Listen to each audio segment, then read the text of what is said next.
તો બીજી વાત મિત્રો એ છે કે 9 દિવસોમાં માતાજીના નવ અલગ અલગ સ્વરૂપની પૂજા થતી હોય છે। તેમાંના આજ પહેલો દિવસ છે। આજે પહેલો દિવસ છે અને આજે માતા શૈલપુત્રીની પૂજા આરાધના થાય છે। એવું માનવામાં આવે છે કે માતા શૈલપુત્રી ભક્તોના સૌ દુઃખને દૂર કરનારી અને સૌ ઈચ્છા પૂર્ણ કરનારી છે। તો મિત્રો આપણે રોજ કસરત કરતા હોય અને એક દિવસ કસરત ન કરવી તો આમ મજા ન આવે, સારું ફીલ ન થાય। ગુડ મોર્નિંગ મિત્રો, જય માતાજી। અત્યારે હું આવ્યો છું ધાબા માથે અને વાગ્યા છે સવારના 6। કસરત તો મેં જોકે કરી નાખી છે। આપણે કાલે કસરત નહોતી કરી, કાલે આપણે વાડી ગયા હતા। આજે કસરત મેં અત્યારે કરી નાખી છે અને અત્યારે નાખવાની છે પારેવાને ચણ। તો ચાલો મિત્રો ચણ નાખી દઈએ।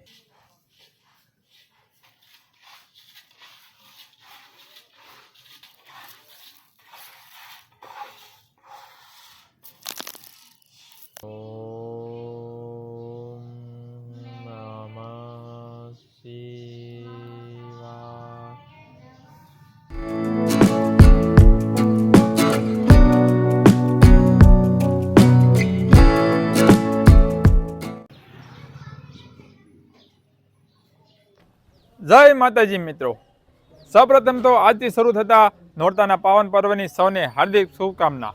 તો મિત્રો આજે છે પહેલું નોરતું। મિત્રો હું તો ગામડે રહું છું। ગામડાની નવરાત્રિ અને સિટીની નવરાત્રિ સાવ એટલે સાવ જેમ હાથી ઘોડાનો ફરક પડે એટલો ફેર પડી જાય। સિટીમાં તો ભાઈ પાર્ટી પ્લોટ હોય, ગરબાના પાસ હોય, ગામડે એવું કાંઈ હોતું નથી। ગામડે તો શેરી ગરબા હોય, જ્યાં 4 ચોક હોય ત્યાં ગરબી મંડળ થતા હોય, ગરબી રમાતી હોય અને નોરતા રમાતા હોય। તો મિત્રો આવી જ રીતે મારા ગામમાં પણ ચોકમાં ગરબીમાં આવે છે અને આખ્યાન પણ રમાય છે। પણ અમારા ગામમાં પહેલા નોરતામાં અને બીજા નોરતામાં આખ્યાન રમતા નથી। એટલે કે આજ પહેલું નોરતું છે, આજે આખ્યાન રમશે નહીં, પણ ગરબીમાં આવશે ચોકમાં તો આપણે એનું દર્શન કરવા માટે જઈશું અને હું પણ તમને દર્શન ગરબીમાંના કરાવીશ। તો બીજી વાત મિત્રો એ છે કે 9 દિવસોમાં માતાજીના નવ અલગ અલગ સ્વરૂપની પૂજા થતી હોય છે। આજે પહેલો દિવસ છે અને આજે માતા શૈલપુત્રીની પૂજા આરાધના થાય છે। એવું માનવામાં આવે છે કે માતા શૈલપુત્રી ભક્તોના સૌ દુઃખને દૂર કરનારી અને સૌ ઈચ્છા પૂર્ણ કરનારી છે। તો માતાજી તમારી સૌ મનોકામના પૂરી કરે।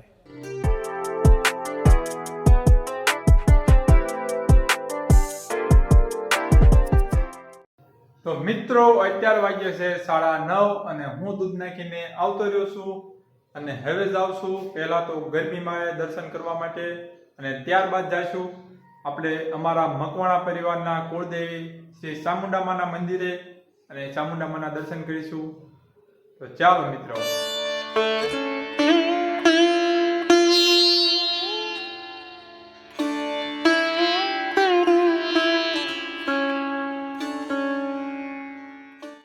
મિત્રો ગરબી મંડળે પગે લાગીને આવતા રહ્યા મકવાણા પરિવારના કુળદેવી શ્રી ચામુંડા માતાજીના મઢે।